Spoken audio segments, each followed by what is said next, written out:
elderly couple, late 90s, were in very good health because, mainly because his Sorry. that's all right, because his wife was making them eat healthy and exercise and doing that for the last 10 years. Well, one day had nothing to do with their health. They went on a much needed vacation that they very rarely go on, and their plane crashed and they died. And so they went to Pearly Gates, thus the Pearly Gates. And St. Peter said, "Welcome home, come on in," and took them to this very large mansion where they was beautifully draped with luxurious things they'd only dreamed of. And the husband asked, "Well, how much is this going to cost?" And St. Peter said, "Nothing. This is your reward in heaven. You can stay here and it's all free. You can have it for everything." And then they went to the kitchen and they had this big buffet laid out with great food, steaks of any kind and seafood and all their favorite food. And the man said, "Well, where is the diet drinks and the caffeine-free things and the low-carb things?" And St. Peter said, "No, you don't have to worry about that. You can eat here and you never get fat, you never get sick, overeating, anything. It's all good for you." And so they go out to this, the next thing, which is the swimming pool, which we had a picture of, but that's all right. Swimming pool, and it's this great, perfect temperature. They both enjoyed it, and they said, "Well, how much is all this going to cost?" The man was so worried about, and St. Peter said, "This is not. There's no cost to this. You can live here for the rest of your days because this is all your reward for in heaven." He looks at his wife and says, "10 years ago, you made me eat those bran muffins. Now, we could have been here 10 years ago." Oh, thank you for your... No, I want it open. I apologize. For some reason, we've got no circulation in this room, but we're going to get it from the other units. So, today, this is a lesson that I really kind of look forward to, and because Reverend Bob Brock is a classmate of mine and friend of both of ours. And he went back to California after he graduated, but he came up with this idea during seminary to take all of Charles Fillmore's old talks and made a radio show from it on Unity Online Radio, and it still exists today. So I think it's Thursday, I'm not sure the date, but you could look it up. And he gives these old talks that we have of Fillmore. And so today I've put together one, or I read one, and was wanting to share it with you because it's going to kind of start our kickoff for prosperity in the next month of October.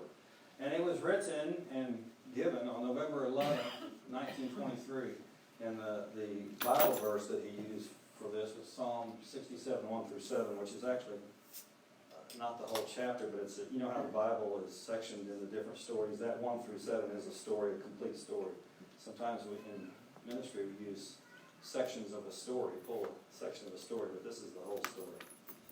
So we're not going to, but what it is about is the thought and the practice of praising things in our life. And so that's what I want to go over with you. And we all know that our physical eyes can see outward and our spiritual eyes look inward. But sometimes even in spiritual talk and spiritual understanding, we forget when our spiritual eyes, we're talking about our spiritual eyes looking inward, we know that we're talking about inside of ourselves, but also we forget a lot of the times looking inside other people. And that's a lot where praise comes into, is when we're looking through our spiritual eyes, that we're not looking at everything outside of us. We need to look at ourselves, obviously, and understand that everything inside of us has a spiritual base, and then we can come more true from that by looking at the good and seeing the good and expressing the good as much as we can. But also we have to consider that for another person, another thing, another event. And that sometimes is hard, but it's a spiritual practice that if we get into it, will improve our life immensely. Immensely. Each of our thoughts must be of good, because good is the only truth. We could always say something that we've seen on the news or even in our life that we can claim as not good, which is okay, because not everything in the world that happens is good. Yet, if we don't look for the good from that or in that, then we are doing a disservice for ourselves, and what we're doing is planting in our own mind something that is not good. Period. Right? We're not canceling it out, if you will, by understanding the good behind it. I'm going to take this, and I didn't think about this till now, but I'm going to take this as an example. Politics. Everybody stands on a certain thinking of politics. Well, I know that you have, each of us have friends that think different than us on politics, right? And we may have thought that somebody or something that some person has done is bad, and that person, that good friend of ours, thinks that it was good, right? And so if that's the case, that if both two people that are friends, that like each other, and can look at the same situation, and one call it good and one call it bad, then what are we looking at? We're looking at only the situation with our physical eyes, right?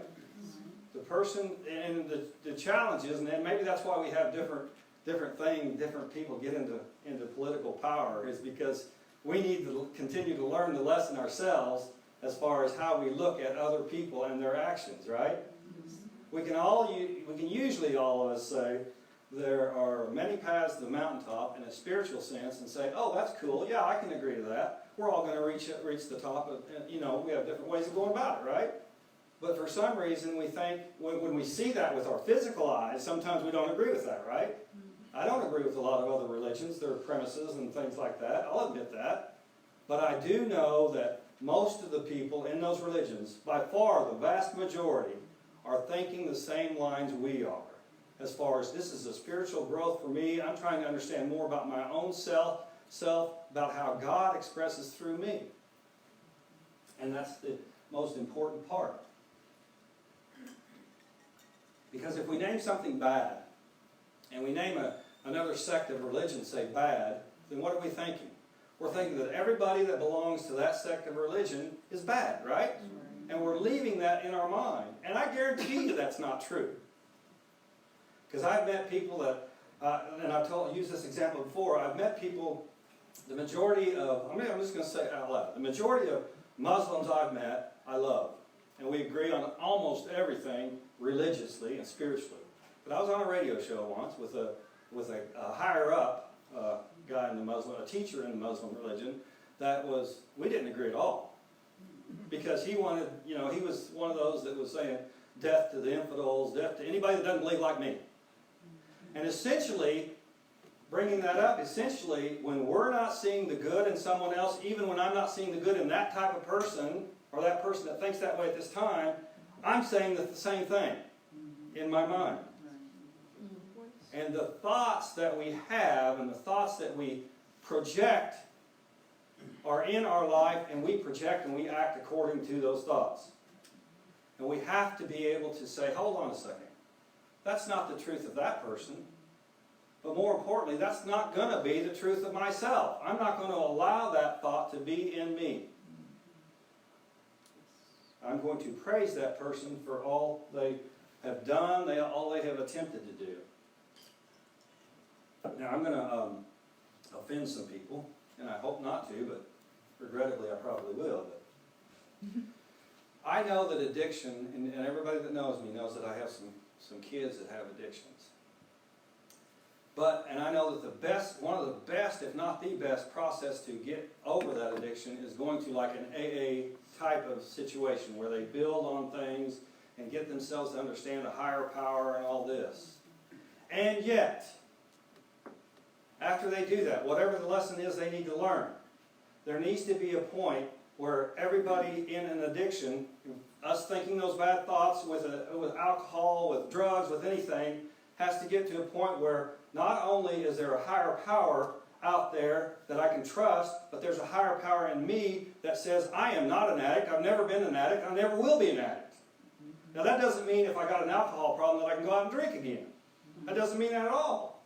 What it means is that I'm not going to put myself in that position where my body can't tolerate something.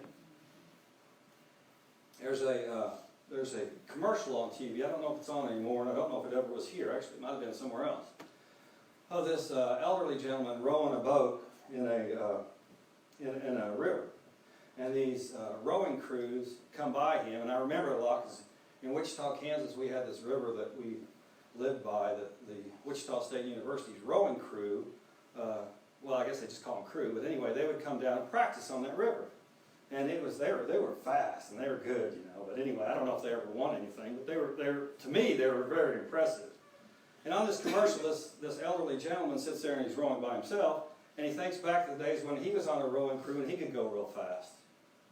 And he says to himself, you know, I'm not going to let it bother me that these young guys are passing me, because I have done that in my past, and it's not that physical part of me has passed, but it's still me doing the same thing to the best of my ability today. And he was cool with it. And that's what we have to be like. We have to be cool with wherever we're at in life. Not to say that we don't yearn for better things, and we do better things, because we all can do that, and I hope that we do. Yet we don't have to beat ourselves up, or anybody else up, about where they are in life.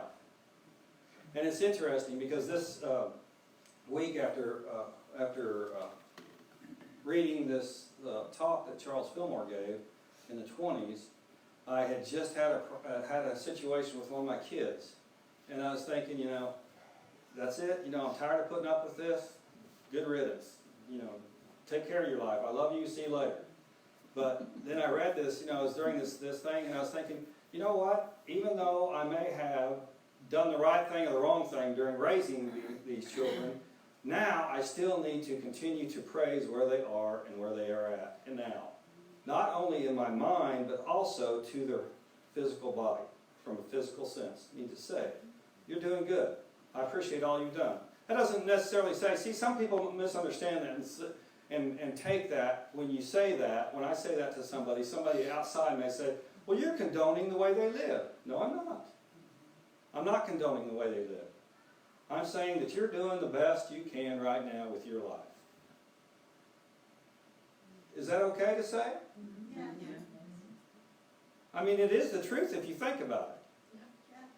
And if we don't provide if we don't facilitate a place where they can come, where they can be safe, not only our children but everybody, where they can come and feel safe to grow and understand that higher power is not only outside of them but within them, then they won't ever have that place if they don't have a place, right? What's the first thing that people with addictions are told as far as through any type of process to get over the addiction? When you get done with this process, please don't go hang around people that are still doing that. Right? Mm-hmm. Don't hang out with your old friends. Mm-hmm. Well, if they have no other place to go, where are they going to be? Yeah. Out with their old friends. Right? They're doing the same thing. Right? Mm-hmm. It's a circle. Don't make me get out the Circle of Life video and show it to you. I already showed one animated video. I don't know how that went over. We are always learning, and what and how we express ourselves is teaching someone and shaping our world. You know, sometimes we do things in private thinking that nobody ever sees it, yet we're never in private, really. I mean, our spiritual self is part of everything, first of all, and God is always with us, right? I mean, we kind of think of, in our human understanding, we kind of think of God as a human, but it's not a human, it's the spiritual aspect of us, and that spiritual aspect of us is always with us, whether we're in some type of trouble or we're safe and think that we're alone. We're never alone, which is a good thing. It's not a bad thing, it's a good thing. But even when we think we're alone, someone else might be watching. And when someone else is watching, they are learning. It's so interesting to watch children and how much I mean, we all know that children are just like a darn sponge. And I am so disappointed in myself when my kid goes out and says some cuss words. Especially in front of people that don't think I cuss. I don't. It's not me. I'm just using that as an example of somebody else. But it is, you know, they're just like sponges. And boy, you regret saying it, especially if they say it right after you say it.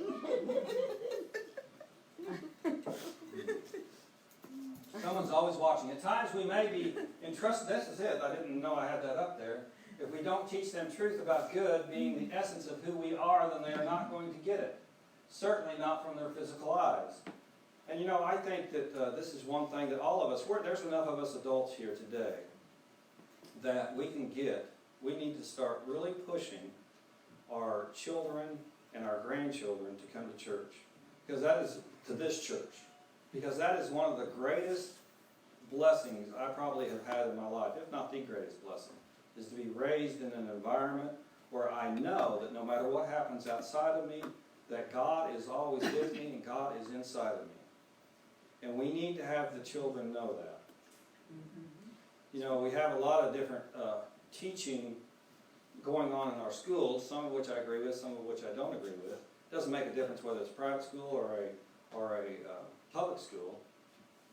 But the things that we don't agree with might be the way that we have to be able to have the home setting or a place where they get what we think that they need to get. And us as parents, not only parents and grandparents, but also as people of the community, need to be inviting and inclusive of those children to be able to let them get that from when they're early on. Because like I said, they're sponges. And whether they believe it then or whether they take it with them and use it then is immaterial. Because they have a seed planted in their mind and they will know it later on.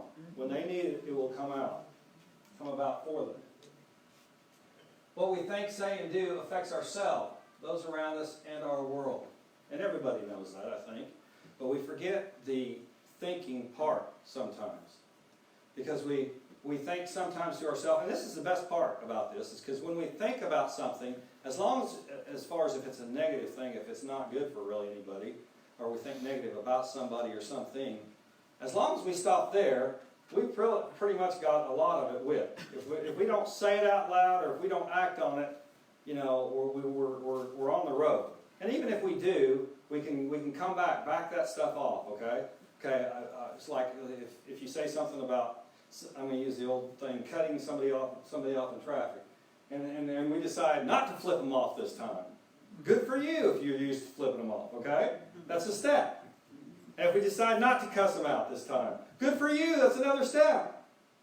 And then sometimes it's really the easiest step, but it's not sometimes, but most of the time it's the easiest step is just thinking that thought. Because if we don't do any action, after the thought, then it's easier for us to catch it in our mind and say, you know what, I'm not going to do that. Not only for myself, but because that isn't the truth of them. My father, when we were young, I was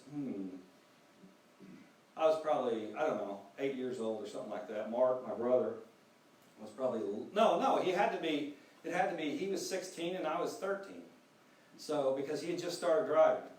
And we were putting away or putting up a ping pong table, I don't remember.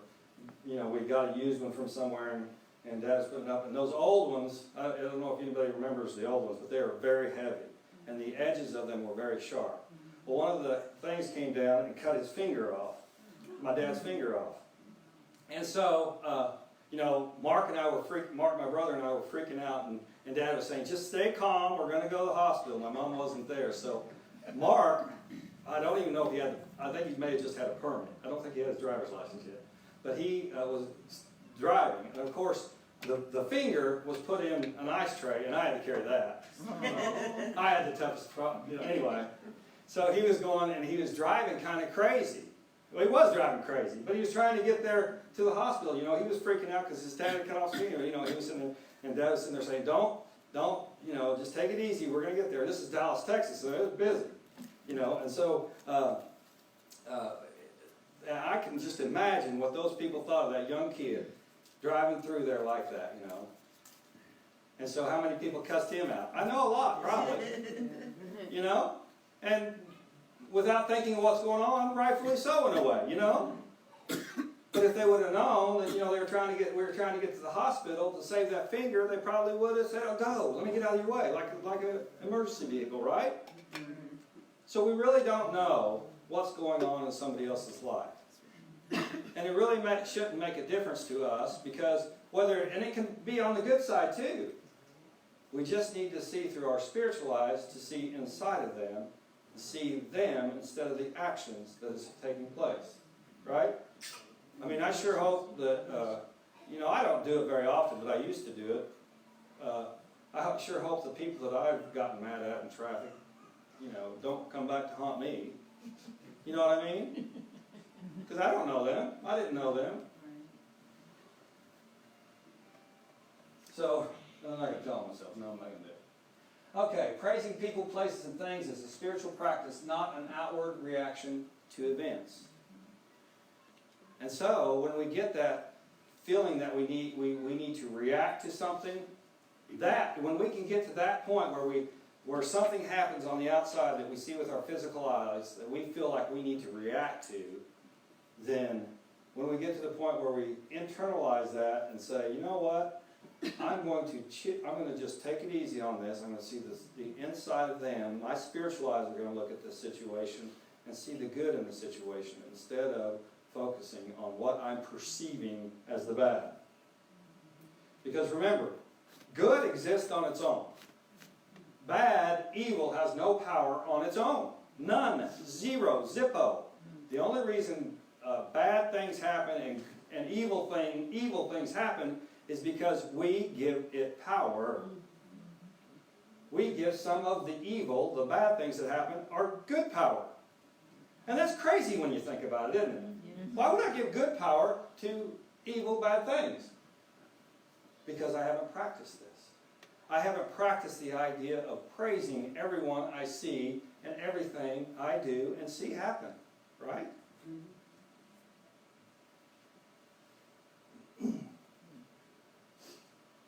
And so Fillmore was used, well, no, it wasn't Fillmore, excuse me. This is a different example, but not from Fillmore. And the example's from the Bible, but I heard it from somebody else. It's interesting how a lot of Christian churches end at the Jesus crucifixion, like there was nothing after that. I mean, the resurrection, yeah, they say that. But most of them actually end at the crucifixion anyway. The blood. Oh my God, the blood. But I know that Jesus wouldn't have wanted that. That wasn't in his teachings to stop there. And the danger that we get into as Christians when we think that way, or even when we stop at the resurrection, is that we are not doing anything different than any of the other, well, we'll just use the two major religions, Jewish or Muslim religions, thinking that they're the Jewish religion waiting for a Savior that never comes, that's not coming, or the Muslim religion thinking that the Savior was like Jesus, Muhammad, and there's no other prophet since him. But we live in today's times. We live right now, many, many, many years after that, right? And so the story in the Bible that I want to refrain to is that after Jesus' death, Jesus' mother, Mary, met up, believe it or not, with Judas' mother. And she knew what happened. Everybody knew what happened at this time, by this time. But she was strong enough, Mary was strong enough to embrace Judas' mother. Because what is Judas' mother going through too? Judas killed himself too. Well, I guess Jesus didn't kill himself, but they were both dead, right? Just think if you had enough. I mean, for me, I hope I never have to face that, and I don't know if I have enough power to do that right at this time in my life. To embrace someone that was responsible for my son dying. I don't know that I could do that. Yet she was able to do it. And so it's interesting how we can rise to places beyond that we ever thought that we could do, as long as we're in the right frame of understanding our own spiritual self. And that's the right frame of thought. If we praise people and praise things in our life, then it's much easier to see the good than to see the bad.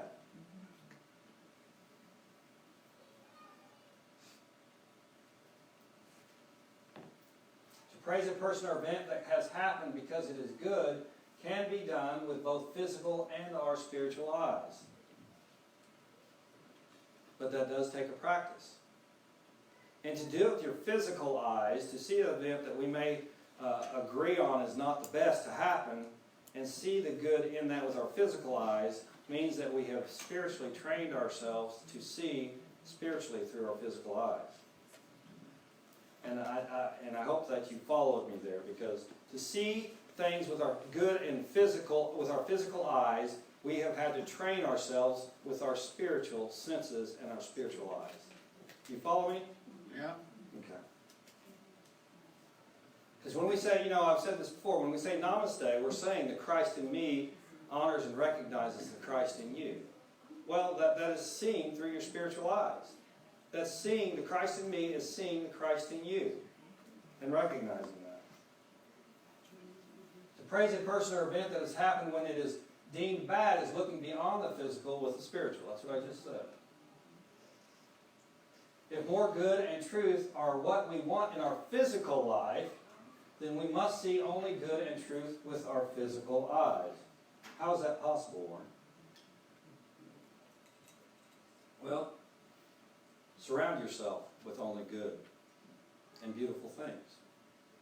Well, how do you do that? Well, you come to classes. You come to a prosperity class, you can come to that. You can come to other classes that are learning. I mean, in our Bible class, which we're going to start back up, in our Bible class, we would always learn what those things in the Bible meant, where a lot of people in those classes over the years have thought, boy, I was taught that meant something totally different. But if the Bible is the gospel, then which means good news, then the Bible should be good news, right? God says yes to all that we desire. And that can be yes to seeing good, living good, and enjoying all the good in your life. Or it can be yes to seeing evil, giving my power to the evil thoughts or acts that somebody has done. But the only way we're going to lift other people up, lift the country and not the country, but all people, the human consciousness up, is to do that, is to see with our spiritual eyes and to see good. So, God gave you the power to choose what is good, which is a synonym for God, in your life.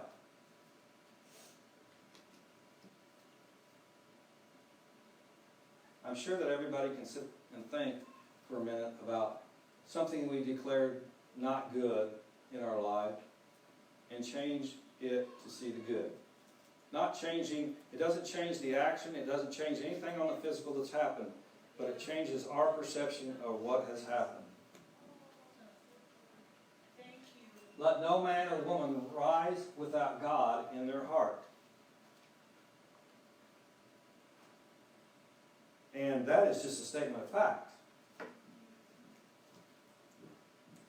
Being in Rotary and being around a lot of people that are well-to-do financially, the one thing that they have in common is that they all look at financing not only as a tool and not necessarily money, but they also look at it as unlimited.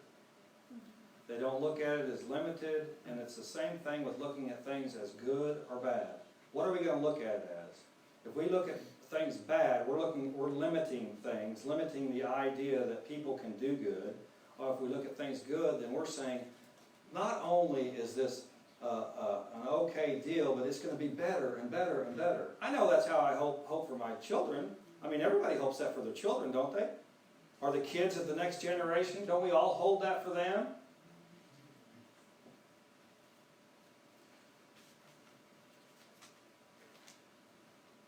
So, I had a question for you, I thought, and it was, can we see good in more things in our life? Do you think we can? Yes. Yes. Yes. I think we can. I know we can, actually. And I hope we do. And so, today, I didn't want to have a song because I wanted to allow Actually, I want to have a benediction here in a minute, after we sing the songs.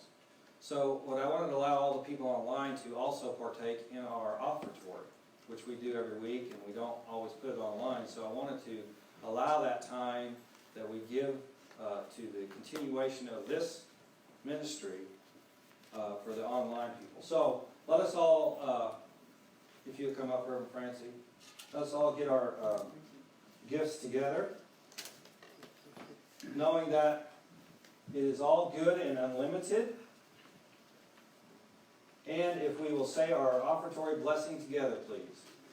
Divine love flowing through me blesses and multiplies all that I have, all that I give, and all that I receive, and I am grateful. Amen. And we sing. God is my source. God is my power. God gives me everything I need. So I give thanks to all my blessings. God gives me everything I need. God is my source. God is my power. God gives me everything I need. So I give thanks for all my blessings. God gives me everything I need. So we just take a moment to bless these blessings as we see the people in this room and online watching right now. We see them being blessed with their cup overflowing, not only financially but also in health ways, in all relationship wise, and in every way in their life. We see it overflowing. And we see their thoughts growing in the good and seeing only the good. And so it is. Amen. Amen. Thank you.